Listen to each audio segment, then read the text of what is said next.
नमस्कार दोस्तों, आपका स्वागत है हमारे फिर से चैनल DDS पर। जी हाँ दोस्तों, आज हम कक्षा 8वीं बोर्ड का इंग्लिश का आपके सामने एक सैम्पल क्वेश्चन पेपर यानी मॉडल पेपर आपके सामने प्रस्तुत करने जा रहे हैं। तो चलिए हम देखते हैं बारी बारी में कि मॉडल पेपर का प्रारूप किस तरह का होगा और प्रश्नों का उत्तर आपको किस तरह से करना है। इसकी सारी जानकारी हमें इसी वीडियो के अंदर दे दी जाएगी। तो आप बिना डरे बिना संकोच से आप ध्यानपूर्वक इस पेपर को देखिएगा, पैटर्न को समझिएगा।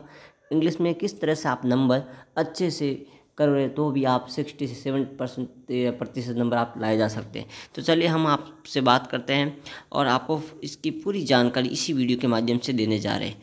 तो इंग्लिश का ये मॉडल पेपर चलिए देखते हैं। पार्ट वन के आपके अंदर दे रखा है। इसके अंदर ऑब्जेक्टिव टाइप के क्वेश्चन आएंगे। ऑब्जेक्टिव टाइप के क्वेश्चन आएंगे, ध्यान रखिएगा। 2.5 घंटे का पेपर है, 80 नंबर का ये पेपर है। 2.5 घंटे का 80 नंबर का पेपर है। इसमें आपको ऑब्जेक्टिव क्वेश्चन दे रखे हैं एक एक नंबर के, जिसमें ये देखिए choose correct option the given the option, यानी इसमें से सही आंसर को पहचानना है। अगला जो देखिए, इसमें ये क्वेश्चन आपको 1 से लेके 7 क्वेश्चन आएंगे जो एक एक नंबर के होंगे, जिसमें 1 वर्ड यानी आप कह सकते correct option the given the option we should. हम आपके सामने जो बताने जा रहे थे चूज क्वेश्चन गिवन द, इसमें देखिए एक एक क्वेश्चन एक नंबर के होंगे। जब we should the was our hands eating the food, तो यहाँ देखिए आपको इनमें से जो क्रिया जो है वो बढ़ना है। इसी तरह आगे देखिए, Sita can read English novel is very intelligent, तो सीता के लिए क्या आ जाएगा? सी, वेरी इंटेलिजेंट। इसी तरह आप ये इनमें से एक एक नंबर के आप पुटअप कर सकते हैं। अगला जो सेकंड पार्ट आएगा उसमें ये देखिए रिक्त स्थानों की पूर्ति करनी है। क्या करनी है? रिक्त स्थानों की पूर्ति करनी है। तो इसमें आपको क्या करना है कि ब्रैकेट के अंदर एक एक क्वेश्चन आपके सामने 4 नंबर का होगा, 2 क्वेश्चन है, इसमें ये फिलअप करनी है।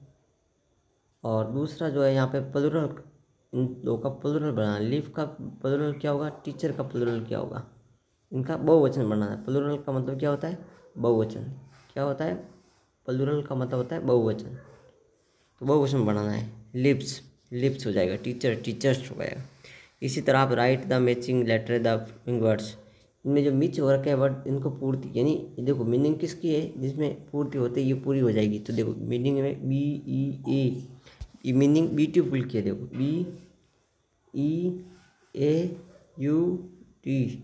BEAUTIFUL, beautiful. तो इसी तरह आप ये यूरोपेंस, ये पूरी करनी है। अगला जो आपके सामने दे रखा है, ये इसमें से शुड वुड वाले में से इसमें से एक कौन सा सही है वो आपको बनना है। इसी तरह हम आपके एक एक नंबर के ये क्वेश्चन होंगे।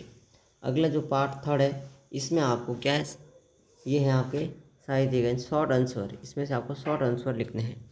ये जो दे रखा है, एक पैसेज दे रखा होगा, इस पैसेज को आप पहले प्रश्नों को नहीं देखना है, केवल पहले पैसेज को अच्छे से पढ़ लो आप। कि पैसेज एक बार पढ़ लेंगे, लाइनों को हेडलाइन कर लेंगे ना अच्छे से पढ़ने के बाद, कि this story is from the Andaman and the Nicobar एरिकोलॉजिनस मैनेजर, ऐसे पढ़ते ही फिर इनके प्रश्नों का उत्तर आप इनमें से आपको देखना है कि भी जिनस ये शब्द कहाँ यूज हुआ है, ये शब्द कहाँ यूज हुआ है। देखिए जी इग्नेस, ये शब्द यहाँ यूज हुआ है, ये शब्द जहाँ यूज हुआ ना, बस वहाँ से आगे प्रश्न शुरू हो जाता है। ये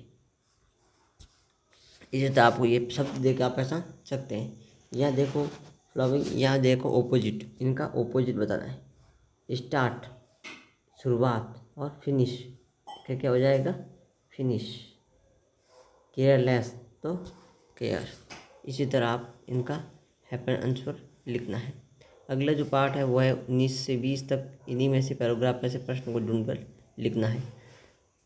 अगला जो आपके सामने ये भी एक पैसेज दे रखा है, केयरफुली प्रश्नों को पढ़कर अपने प्रश्नों का उत्तर इनके अंदर से ढूंढ के लिखना है। 2 तो पैसेज है, 2-3 तो पैसेज आपके नंबर अंदर से इजी आसानी से मिल जाएंगे। अगला है जो आपके सामने वो है लेटर लिख सकते हैं आप।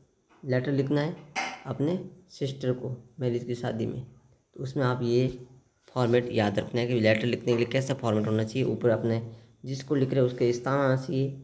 माई फ्रेंड है तो माई डियर फ्रेंड को नाम लिख सकते हैं, फिर आप इंग्लिश में इनका लिख कर आप नाम लिख सकते हैं। या फिर आप ऐसे कर सकते हैं कि आप एप्लीकेशन में हेडमास्टर को एक प्रार्थना पत्र लिख सकते हैं। प्रार्थना पत्र लिख सकते हैं सीनियर सेकेंडरी स्कूल एडमिशन किस वास्ते, एडमिशन नवीं क्लास में एडमिशन वास्ते आप किसी हेड मास्टर को प्रार्थना पत्र लिखते रहे। तो प्रार्थना पत्र में वही आप शुरुआत कर देते जैसे टू द यहाँ कॉमा आएगा। इसी तरह सब्जेक्ट हो गया, रेस्पेक्ट लिखो, ये बॉडी का पार्ट ऐसे रहेगा, ये ध्यान रखिएगा। वैसे आपको रेस्पेक्ट ये बॉडी का पार्ट को नहीं भूलना है कि जैसे ही शब्द आ गया यहाँ टू द लिख दिया, सब्जेक्ट लिख दिया किसके लिए, to the headmaster, to headmaster ये लिख दिया हेड मास्टर। फिर आपकी जो स्कूल है गवर्नमेंट जो भी स्कूल है, फिर सब्जेक्ट किसके लिए, तो एडमिशन के लिए, तो फॉर एडमिशन। फिर respectfully I back to say that, फिर वही सिंसियरली, इसी तरह आपको लिखना है। अगला जो है कम से कम 100 वर्ड्स में यानी 10 लाइनों में आपको क्या लिखना है, पैराग्राफ। पैराग्राफ के लिए कुछ शब्द तो आपको अंदर से ही मिल जाएंगे, इनमें से आपको 10 लाइनों में लिखना है। या फिर आप स्टोरी लिख सकते हैं। स्टोरी आपको ऐसे दे रखी है, बस खाली जगह में आपको भरनी है, ये डॉग ए हैंगरी, ठीक है। इसी तरह से आप आसानी से 50 नंबर तो प्राप्त कर लेंगे।